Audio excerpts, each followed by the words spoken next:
तो जैसे कल हमने जहां छोड़ा था, हमने एक ब्रीफ देखा था कल जीएसटी के बारे में और आज हम वहीं से स्टार्ट करेंगे। आज हम थोड़ा डीप डाइव मारेंगे जीएसटी में और पहले थोड़ा एक कंसेप्ट पढ़ते हैं, उसके बाद हम सेक्शंस की तरफ जाएंगे, प्रोविजंस की तरफ जाएंगे, रूल्स की तरफ जाएंगे। तो आज जो मैं शुरू करने जा रहा हूं एक जीएसटी का ही नेक्स्ट पार्ट है। इसमें एक समझने की बात है, कंसेप्ट है। देखिए एक एग्जांपल के थ्रू बताता हूं। सपोज कीजिए कि मैं एक मैन्युफैक्चरर हूं, मैं बनाता हूं सपोज करिए मोबाइल फोन्स। मैं मोबाइल्स मैन्युफैक्चर करता हूं। अच्छा, मोबाइल्स में क्या लगता है, बहुत सारे कंपोनेंट्स लगते हैं। सपोज करिए उसमें प्लास्टिक लगती है, उसमें चिपसेट लगती है, मदरबोर्ड लगती है, एक्सेट्रा। हाँ, तो ये मेरे है रॉ मटेरियल्स, ये मेरे क्या है रॉ मटेरियल। तो अब सपोज करिए ये जो मोबाइल का रॉ मटेरियल है, मैं रॉ मटेरियल एक कंपनी से मंगाता हूं, जो मेरा सप्लायर है, जो मेरा रॉ मटेरियल का सप्लायर है मुझे रॉ मटेरियल प्रोवाइड करता है। अब सपोज करिए कि मैंने क्या करा, मैंने रॉ मटेरियल खरीदे, सपोज करिए 10,000 रुपए के, 10,000 रुपए के रॉ मटेरियल इंक्लूसिव जीएसटी। अब बात यहां पर यह बात रखने वाली है कि जो ये जीएसटी है, सपोज करिए जीएसटी वैसे 10% का कोई जीएसटी होता नहीं है, बट मैं एग्जांपल के लिए रख रहा हूं कि इसमें जो जीएसटी है वो इंक्लूसिव है। ठीक है, दैट मीन्स कि 10% मतलब 1,000 रुपए हो गया इसका, तो 10,000 का 1,000, दैट मीन्स इसकी कॉस्ट है 9,000 रुपए। 10,000 का 10%, 1,000 हो गया। दैट मीन्स 9,000 रुपए उसकी एक्चुअल कॉस्ट है और 1,000 रुपए का उसमें क्या है, जीएसटी है। अब ये आईजीएसटी, सीजीएसटी, एसजीएसटी हो सकता है, वो हमें अभी जानना नहीं है, वो हमने पिछली वीडियो में अच्छी तरह देख लिया था। अब बात हमें ये देखनी है कि जो ये जीएसटी की लायबिलिटी है, जैसे ये इनडायरेक्ट टैक्स है, ये जीएसटी की लायबिलिटी, सपोज करिए मैन्युफैक्चरर मिस्टर ए है, ये हमारे है रिसिपिएंट उस सप्लाई के। ये जो मिस्टर ए है ये कौन है, रिसिपिएंट है। रिसिपिएंट मतलब जो रिसीव करता है, जो बायर होता है, ये सप्लायर है। जब सप्लायर ने 10,000 रुपए की वैल्यू ऑफ गुड्स का या वैल्यू ऑफ रॉ मटेरियल का अगर इसको ट्रांसफर किया, उसके साथ साथ जो जीएसटी की लायबिलिटी थी, ये जो जीएसटी की लायबिलिटी थी वो भी सेलर ने रिसिपिएंट को क्या कर दी, ट्रांसफर कर दी। क्योंकि ये इनडायरेक्ट टैक्स है तो हम इनडायरेक्ट टैक्स में बर्डन दूसरे पे शिफ्ट कर देते हैं। अब समझना बात, जो ये 10,000 रुपए इसने पे करे, जो इसने 10,000 रुपए पे करे, इसमें से 1,000 रुपए इसने गवर्नमेंट को ऑलरेडी दे दी। ठीक है, अब सपोज करिए इसने मोबाइल वगैरह बनाया, सारे इसमें जितने भी वो थे वो सारे असेंबल करे, जितना इसका रॉ मटेरियल था, और इसने मोबाइल, सपोज करिए ये 10,000 पर यूनिट का है सामान। ठीक है, इसने ये मोबाइल आगे बेचे, आगे सेल ऑफ करे एक दूसरे सप्लायर, एक दूसरे सपोज करिए कंज्यूमर को डायरेक्ट कर दिया, मिस्टर बी को। ठीक है, अब सपोज करिए इसने ये 10,000 रुपए की लागत वाला गुड्स, इस पे 5,000 रुपए अपना प्रॉफिट विच इज मार्जिन लगाया और 15,000 रुपए का इसने मार्केट में इसको बेच दिया। ठीक है, अच्छा अगर मैं इसको देखा जाए, इसका 10% कितना होगा, 1,500। ये 1,500 इसकी जीएसटी लायबिलिटी है विच इज इंक्लूसिव है इसमें। ठीक है ना, अब जो ये 1,500 रुपए है, अगर मैं देखा जाए, ये 1,500 रुपए इसने इसको शिफ्ट तो करा, बट यहां पे एक बात देखने वाली है कि जो 1,000 रुपए इसने इनपुट टैक्स पे दिए, याद रखना जो ये वाला टैक्स होता है, ये हम इसको बोलते, जो इनपुट पे हम टैक्स देते हैं, जो हम इनपुट पे टैक्स देते हैं उसको हम बोलते हैं इनपुट टैक्स। ठीक है ना, और जो ये हमने, ये हमारा, अब देखो यहाँ पे प्रोसेसिंग हुआ, यहाँ इनपुट आया, ये प्रोसेसिंग हुआ, यहाँ पे आउटपुट को सेल कर दिया। ये जो 1,500 रुपए हमने अब जो टैक्स कलेक्ट किया, ये आउटपुट टैक्स है। ध्यान समझना, यहां पे हमने इनपुट टैक्स कलेक्ट किया एंड पे ऑफ किया, ठीक है ना। वैसे ही इसको हम कलेक्ट करेंगे, क्योंकि ये जो मिस्टर बी है ये हमें जो देगा ये इंक्लूसिव ऑफ टैक्स देगा। तो जो इस पे जो लाइबिलिटी बनती है 1500 रुपए की, हमें क्या करनी है, ये हम मुझे गवर्नमेंट को क्या करनी है, वापस करनी है। बट इसमें एक बात जानने वाली है, अगर मैं जो ये 10,000 रुपए है, इस 10,000 में से 1,000 रुपए लाइबिलिटी पहले दे चुका हूं अपनी को उसकी, तो जो मेरा मार्जिन है, एक्स्ट्रा मार्जिन, मुझे सिर्फ उसी पे ही तो अपनी जीएसटी लाइबिलिटी देनी है। समझना एक बात, मैंने इनपुट टैक्स गवर्नमेंट को ऑलरेडी 1,000 रुपए दे दिया है। अब गवर्नमेंट कहेगी कि मुझे अब ये 1,500 नहीं चाहिए पूरे, क्योंकि इस 1,500 में से आपने 1,000 रुपए मुझे ऑलरेडी दे दिया है। मुझे सिर्फ आप अपनी आउटपुट टैक्स का जो 1,500 रुपए है, उसमें से ये जो 1,000 रुपए है, इसको आप मुझे डिडक्ट करके दे दो। दैट मीन्स मुझे सिर्फ अब 500 रुपए एज अ टैक्स देना है गवर्नमेंट को। ये है कास्केडिंग इफेक्ट, इसका बोलते हैं। पिछले में ऐसा, जो पिछला रिजीम था उसमें ये होता नहीं था बट अब क्या है, ये कास्केडिंग इफेक्ट, अगर हम एक एडवांटेज जाने जीएसटी का, वो कास्केडिंग इफेक्ट को हटाता है। दैट मीन्स जो हमने पहले टैक्स दे दिया है वो हमें वापस से टैक्स नहीं देना। लाइक 1,000 रुपए में अगर मैं टैक्स दे चुका हूं अपने इनपुट पे, तो जब आउटपुट पे मैं उस पर अपना मार्जिन लगाऊंगा, सिर्फ मुझे उस मार्जिन का टैक्स देना है, ना कि मुझे जो 1,000 रुपए उसको प्लस। क्योंकि अगर मैं किसी सेलर से इनपुट ले रहा हूं तो मैं अपनी टैक्स की लाइबिलिटी उसको दे चुका हूं। उस 10,000, जैसे इस एग्जांपल 10,000 के अंदर 1,000 रुपए की मैं टैक्स की लाइबिलिटीज को दे चुका हूं। अब जैसे मिस्टर बी मुझे जो पैसा देगा, सपोज करो मैंने 10,000 5,000 रुपए अपना मार्जिन लगाया, जो मिस्टर बी मुझे पैसा देगा वो मैं कलेक्ट करूंगा और वो जो पैसा होगा वो इंक्लूसिव ऑफ टैक्स होगा। अब अगर उसमें टैक्स इंक्लूसिव है तो मेरी लाइबिलिटी बनती है कि मुझे गवर्नमेंट को देनी है, बिल्कुल बनती है। अब गवर्नमेंट ये नहीं कहती, गवर्नमेंट ये नहीं कहेगी कि आपने 1,000 रुपए तो दे दिया, ये 1,000 रुपए आपने पहले से पे कर चुके हो, क्योंकि जैसे ही आपने सप्लायर से 10,000 पर यूनिट का सामान लिया, आपने ये 1,000 रुपए उसी टाइम उसको दे दिया। अभी दूसरे रॉ मटेरियल वाले सप्लायर की जिम्मेवारी है कि वो गवर्नमेंट को आगे देगा। आपकी जिम्मेवारी क्या बनती है, आपने जो ये मिस्टर बी से कलेक्ट करा टैक्स, ये मिस्टर बी से कलेक्ट करा, मिस्टर बी से जो ये कलेक्ट करा टैक्स, ये आपको किसको देना है, ये आपको गवर्नमेंट को देना है। और कैसे देना है, आपने जो 1,000 रुपए टैक्स दे दिया है इस यूनिट पे, ये जो 10,000 यूनिट है उसी को ही तो आपने सेल किया ना, ये आपने जो दे दिया है गवर्नमेंट को, ये वापस से आपको नहीं देना। जितनी आपकी टोटल लायबिलिटी आउटपुट में बनती है उसमें से आप माइनस कर दीजिए जो आपका इनपुट का टैक्स था, और जो बचा हुआ है वो आपकी लायबिलिटी है जो आपको डिस्चार्ज करनी है। इस वाले पार्ट को हम बोलते हैं इनपुट टैक्स क्रेडिट, आईटीसी, और ये हम ब्रीफ में पढ़ेंगे आगे। अगर आपको कुछ स्ट्राइक लगता है, कुछ समझ नहीं आता, टेंशन बिल्कुल लेने वाली बात नहीं है। इस कंसेप्ट को हम अच्छी तरह आगे पढ़ेंगे जब हमारा यूनिट 3 आएगा from the syllabus of Sridev Suman, उसमें हम ये अच्छी तरह कवर करेंगे। तो आज हम कवर करने वाले हैं अपने सेक्शंस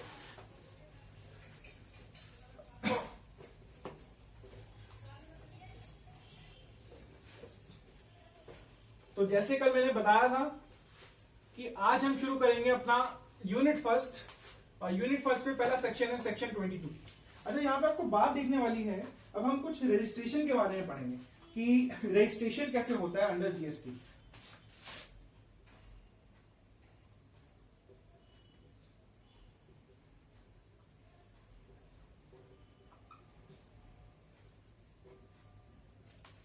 अब यहां पे एक बात समझिए, हमारे पास जीएसटी में जो रजिस्ट्रेशन होता है उसमें कुछ प्रोविजंस होते हैं और कुछ रूल्स होते हैं। जो प्रोविजन है, प्रोविजन आपके करते हैं वेरे सेक्शन 22 से लेके टू सेक्शन 30 तक आपके प्रोविजंस है, और रूल्स आपके हैं रूल 8 to 26, ये आपके हैं प्रोविजंस और रूल। तो पहले हम प्रोविजंस को देखेंगे। आज हम पहला प्रोविजन देखेंगे सेक्शन 22।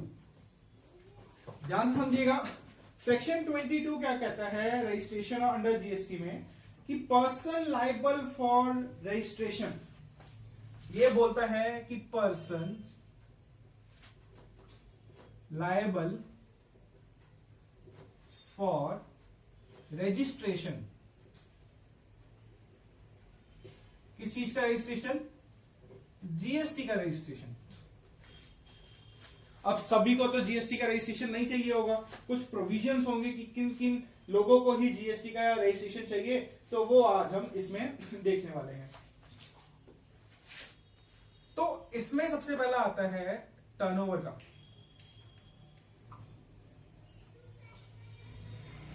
अगर किसी ट्रेडर मैन्युफैक्चरर का जो टर्नओवर का क्या मतलब होता है? टर्नओवर सिंपली मीन्स सप्लाई या सेल्स। हम यहां पे टर्नओवर लेंगे एग्रीगेट बेसिस पे। ये एग्रीगेट क्या होता है ये मैं बताऊंगा आपको। अगर मैं एक एज अ ट्रेडर हूं, या मैं मैन्युफैक्चरर हूं, या मैं होलसेलर हूं, अगर मेरा एक साल का 20 या मोर देन 20 इक्वल्स टू 20 या मोर देन 20 पर ईयर मेरा टर्नओवर है, तो मैं जीएसटी के लिए लायबल हूं रजिस्ट्रेशन के लिए। ठीक है, ये तो हो गया नॉर्मल केस में। टर्नओवर इन स्पेशल केस मतलब स्पेशली स्टेट से है। कुछ ऐसी स्टेट्स है, स्टेट्स का नाम क्या है, मैं स्टेट्स का एक बार नाम बता देता हूं। स्टेट्स है अरुणाचल प्रदेश, असम, मिजोरम, मणिपुर, मेघालय, नागालैंड, सिक्किम, त्रिपुरा, उत्तराखंड एंड हिमाचल प्रदेश।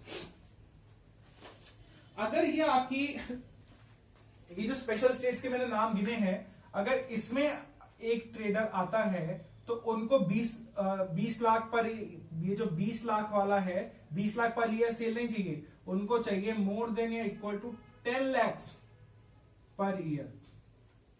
इसका मतलब क्या है कि भाई अगर आप ऐसी स्टेट्स में हो जो स्पेशल स्टेट्स नहीं है जो मैंने गिनवाई है, और आप अगर ऐसी स्टेट में हो तो आपको एग्रीगेट टर्नओवर लेना है इक्वल्स टू और 20 lakhs पर ईयर। अगर आपका टर्नओवर इक्वल्स टू या 20 lakhs पर ईयर है, टर्नओवर मींस सेल्स, हाँ, तो आप लायबल हो जीएसटी लेने के लिए, और आपको जीएसटी लेना ही पड़ेगा। बट अगर आप स्पेशल स्टेट्स में रहते हो, जिस स्पेशल स्टेट का मैंने 9-10 स्टेट्स का नाम गिनवाया, अगर आप उस स्टेट्स में बिलोंग करते हो और आप सप्लाई कर रहे हो, तो आपको कम से कम, अगर आपका लायबल आपको बनना है जीएसटी के लिए, तो आपका टर्नओवर 20 लाख वाली लिमिट नहीं आएगी, फिर आपकी 10 लाख वाली लिमिट आएगी। अगर आप इस थ्रेशोल्ड लिमिट जो 10 लाख वाली लिमिट है पर ईयर, अगर आप क्रॉस कर देते हो, तो आप क्या हो? लायबल फॉर जीएसटी हो। अच्छा, अब हमने ये तो देख लिया। अच्छा, ये एग्रीगेट टर्नओवर का क्या मतलब है? एग्रीगेट टर्नओवर मतलब जितनी भी आपकी टैक्सेबल सप्लाई हो, चाहे वो एग्जेम्प्टेड सप्लाई हो, एग्जेम्प्टेड मतलब जिसपे टैक्स नहीं लगता, 0% बैंड में जो आते हैं, या जितने भी आप इंपोर्ट एक्सपोर्ट जो एक्सपोर्ट कर रहे हो, सॉरी, जितनी भी आप सेल कर रहे हो, चाहे वो कैसी भी सेल हो, चाहे वो टैक्सेबल हो, नॉन टैक्सेबल हो, चाहे वो एक्सपोर्ट से आई हो सेल, जो भी आपकी सेल है वो आप सबको मिला के देखोगे, वो आपका एग्रीगेट टर्नओवर कहलाएगा। अगर इन सबको मिला के आपकी 20 लाख से ऊपर जा रही है टर्नओवर, तो आपको जीएसटी ले लेना पड़ेगा इन नॉर्मल केस। बट अगर स्पेशल केस है, स्पेशल केस में आपको जीएसटी तब तक लेना पड़ेगा। स्पेशल स्टेट्स मतलब स्पेशल जो ऐसी स्टेट्स है जो जीएसटी के अंदर आती है अंडर स्पेशल कैटेगरी, वहां पे आपका 20 लाख वाली लिमिट नहीं करेगी काम, वहां पे आपका काम करेगा 10 लाख वाली लिमिट। अगर आपका 10 लाख लिमिट पहुंच जाती है, क्रॉस हो जाती है, तो आप पर ईयर आपको क्या करना पड़ेगा? जीएसटी के लिए रजिस्ट्रेशन लेना पड़ेगा। दूसरा, लायबल अंडर जीएसटी एमैलगेशन।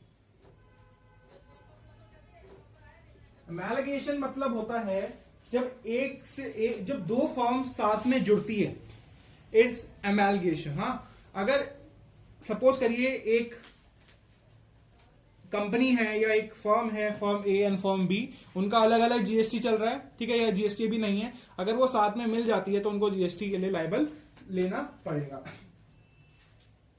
तीसरा, बिजनेस सक्सेशन।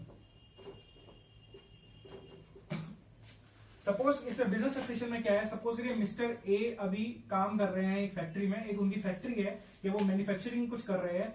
मिस्टर ए हो चुके हैं रिटायर और मिस्टर ए का बेटा मिस बी अब उस बिजनेस को क्या करेगा, ऑक्यूपाई करने वाला है, उस बी उस बिजनेस को संभालने वाला है। तो इसको हम बोलते हैं बिजनेस सक्सेशन। जब एक बंदा, एक ओनर उस बिजनेस का रिटायर हो गया, डेथ हो गई उसकी, उसका जो लीगल हायर होता है वो उस बिजनेस को संभालता है, तो उसको हम बोलते हैं बिजनेस सक्सेशन। और अगर अब जब नया बंदा आएगा तो उसको जीएसटी लेना जरूरी है या लाइबल है। जरूरी हम देखेंगे, जरूरी कहां है वो आगे सेक्शन में देखेंगे। ये है कि लाइबल कौन होता है, कि किसको जीएसटी लेना जरूरी है, ऐसा हम बोलते हैं कि लाइबल कौन है जीएसटी लेने के लिए। ये हो गया। अच्छा, फोर्थ है migration from old tax regime. इसका एग्जांपल देखते हैं। सपोज करिए कि मैं अभी तक वैट सीएसटी चार्ज करता हूं और 1 जुलाई 2017 को गवर्नमेंट ने बोला कि अब से जीएसटी लगने वाला है। तो जब मेरा वैट सीएसटी, जो मेरा पुराना ओल्ड रिजीम था, पुराना ओल्ड टैक्सेशन सिस्टम था, उससे मैं नए taxation system which is GST में आ रहा हूं, तो मुझे जीएसटी नंबर लेना जरूरी है। ठीक है, तो ये थे सेक्शन 22। सेक्शन 22 के प्रोविजंस क्या बताते हैं, person who is liable for registration under GST, which tells about turnover which is aggregate, turnover which is per year, and in normal cases turnover क्या होगा, 20 लाख और more than 20 lakh per year आपका turnover है। Turnover मतलब sales है आपकी, तो आपको जीएसटी लेना जरूरी है। समझ गए, आप लायबल है जीएसटी के लिए। अगर स्पेशल स्टेट्स हैं, जिसे मैंने स्पेशल स्टेट का नाम आपको याद करवाया कि अरुणाचल प्रदेश, असम, मिजोरम, मणिपुर, मेघालय, नागालैंड, सिक्किम, त्रिपुरा, उत्तराखंड एंड हिमाचल प्रदेश। अगर आप इस स्टेट में आते हैं और आप ट्रेडिंग करते हैं तो आपको 20 लाख वाला पॉइंट नहीं देखना, 20 लाख वाली थ्रेशोल्ड लिमिट नहीं देखनी है, आपको 10 लाख वाली थ्रेशोल्ड लिमिट देखनी है। और अगर आप उसको क्रॉस कर जाते हैं पर ईयर तो आपको जीएसटी लायबल है। ठीक है, एमैलगेशन, जब दो कंपनियां साथ में मिल जाती है तो जीएसटी तब लायबिलिटी आ जाती है सामने, जीएसटी नंबर, जीएसटी रजिस्ट्रेशन की।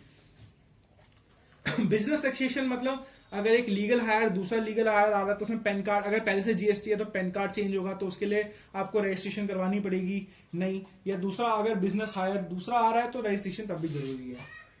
फोर्थ है माइग्रेशन फ्रॉम ओल्ड रिजीम। अभी तक मैं वैट सीएसटी लगाता था और अब गवर्नमेंट ने बोला नहीं, अब ये सारे हट चुके हैं, सब्स्यूम हो चुके हैं इनटू जीएसटी, तो मैं जीएसटी के लिए लायबल हूं, तो मुझे जीएसटी रजिस्ट्रेशन लेना पड़ेगा। तो ये था हमारे पास क्या,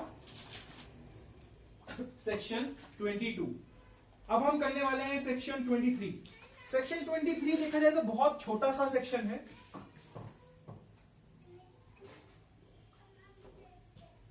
सेक्शन 23 बताता है person who are not liable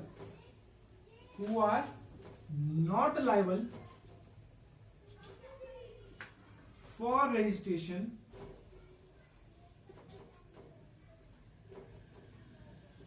under GST।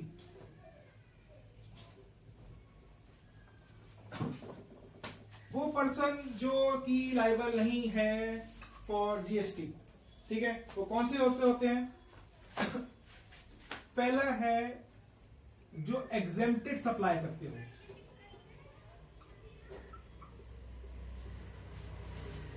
अब ये एग्जेम्प्टेड सप्लाई क्या होती है? एग्जेम्प्टेड सप्लाई होती है 100% एग्जेम्प्टेड आइटम्स। जैसे मैंने आपको कल बताया 0% का बैंड होता है, 5% का बैंड होता है जीएसटी में, 12% का होता है, 18% का होता है, 28% का होता है। अगर हमारी कंट्री में क्या है, हमारी कंट्री एग्रीकल्चर डोमिनेंट कंट्री है, वो अलग बात है कि उससे जो contribution of agriculture in our economy is very less, but most of the population in our country are engage in agriculture activities, right. So अगर जितनी भी एग्रीकल्चर एक्टिविटीज होती है which is activity from land, तो वो हमारे price band में आती है जीएसटी के 0% में। एग्रीकल्चर में हमारी कंट्री में जीएसटी नहीं लगता। अगर जीएसटी ही नहीं लगता तो आपको रजिस्ट्रेशन की क्या जरूरत है? तो अगर person who are not liable for registration under GST, first है हमारा 100% एग्जेम्प्टेड आइटम्स। एग्जाम्पल के लिए लिख लीजिए agriculture produce, agriculture produce no GST, ये भी हो गया। दूसरा है एग्रीकल्चरिस्ट,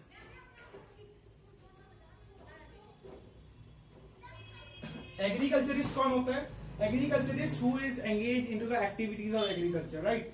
सो अब एग्रीकल्चर का ये नहीं है कि सारा का सारा अगर वो एग्रीकल्चर है तो वो प्रोड्यूस भी कर रहा है, अच्छी बात है। जो प्रोड्यूस अगर सपोज करिए वो शुगर केन लगा रहा है तो उस पर टैक्स नहीं लगता क्योंकि वो एग्रीकल्चर प्रोड्यूस है। बट अगर वो एग्रीकल्चरिस्ट है और वो साथ में और चीजें भी बेचता है विच आर नॉट एग्जेम्प्टेड, तो उस पर टैक्स लगेगा। तो अगर हम इसमें बात देखें तो उसमें बोला है up to the extent of produce from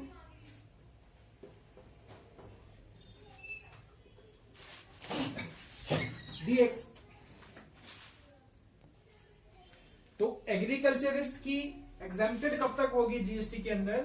up to the extent of produce out of the cultivation of land. अगर एक एग्रीकल्चरिस्ट है वो सिर्फ ऐसी प्रोड्यूस ऐसी सप्लाई कर रहा है into the market which is exempted, that means agriculture supply, जो वो लैंड से सप्लाई निकाल रहा है उसी को ही वो मार्केट में सिर्फ बेच रहा है, बस उसी एक्सटेंट तक वो एग्जेम्प्टेड है। बट साथ साथ में वो ऐसी चीजें भी बेच रहा है विच आर नॉट एग्जेम्प्टेड, तो उस पर वो जीएसटी के लिए लाइबल है। और थर्ड इसमें आता है person who are not liable के लिए, थर्ड इसमें आता है अदर नोटिफाइड पर्सन्स।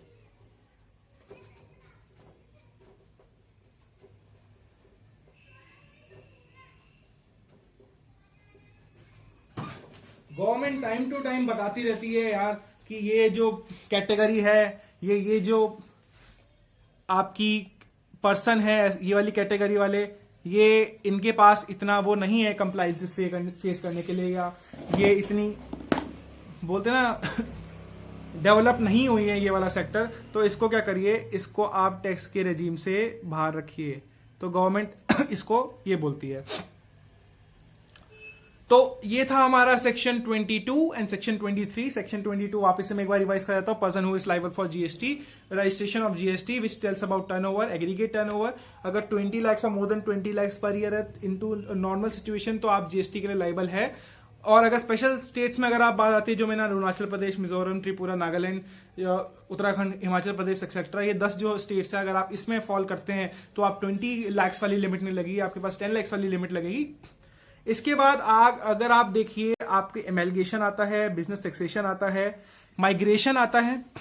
माइग्रेशन अगर आप पिछले रेजीम से आ रहे हो, नए रेजीम में आ रहे हो, तो उस पर आपकी माइग्रेशन लगेगी। दैट मीन्स आपको अब जीएसटी लेना पड़ेगा, वैट सीएसटी नहीं चलेगा आपके पास, वो सारे सब्सिडी हो चुके हैं इंटर जीएसटी। उसके बाद आता है आपके पास person who are not liable. Section 23 बताता है कि पर्सन, ऐसे पर्सन जिसको जीएसटी की जरूरत है ही नहीं, वो है एग्जेम्प्टेड सप्लाई वाले। That means जो 100% exempted items पे फेस कर रहे हैं which falls into the 0% band of GST, like agriculture produce, उनको GST नहीं देना। दूसरा agriculturist up to the extend of produce out of the cultivation of land, बस वही तक। अगर भाई एक एग्रीकल्चरिस्ट है, अगर मैं एक फार्मर हूं, और मैं सिर्फ पोटैटोस उगा रहा हूं, तो पोटैटोस अगर मैं अपनी लैंड से निकाल रहा हूं, तो जितना मैं उस लैंड से प्रोड्यूस निकालूंगा और मैं बेचूंगा उस पर टैक्स नहीं लगेगा। But as a agriculturist, as a farmer, अगर मैं उसके साथ साथ कुछ ऐसी चीजें भी बेच रहा हूं which are taxable, which are not exempted from tax, तो उसके लिए मैं लायबल हूं। थर्ड, अदर नोटिफाइड पर्सन, जो टाइम टू टाइम गवर्नमेंट बोलती रहती है कि यार ये थोड़े डेवलप नहीं हुए ऐसे सेक्टर, इनको क्या करो आप जीएसटी के दायरे से बाहर रखिए। तो आज के लिए इतना ही था। सेक्शन 22, सेक्शन 23 कवर किया। अगले में सेक्शन 24, सेक्शन 25, सेक्शन 26 हम कवर करेंगे, जो कंपलसरी रजिस्ट्रेशन बताएगा, प्रोसीजर फॉर रजिस्ट्रेशन बताएगा और डीम्ड रजिस्ट्रेशन बताएगा फॉर श्रीदेव सुमन यूनिवर्सिटी। उसके बाद हमारा यूनिट फर्स्ट डन हो जाएगा। सेकंड यूनिट में levy and collection of taxes हम करेंगे। थर्ड में हम आईटीसी के बारे में पढ़ेंगे। फोर्थ में हम प्रोसीजर्स और फिफ्थ में हम ई कॉमर्स करके पूरा जीएसटी 1 महीने में हम खत्म करने वाले हैं।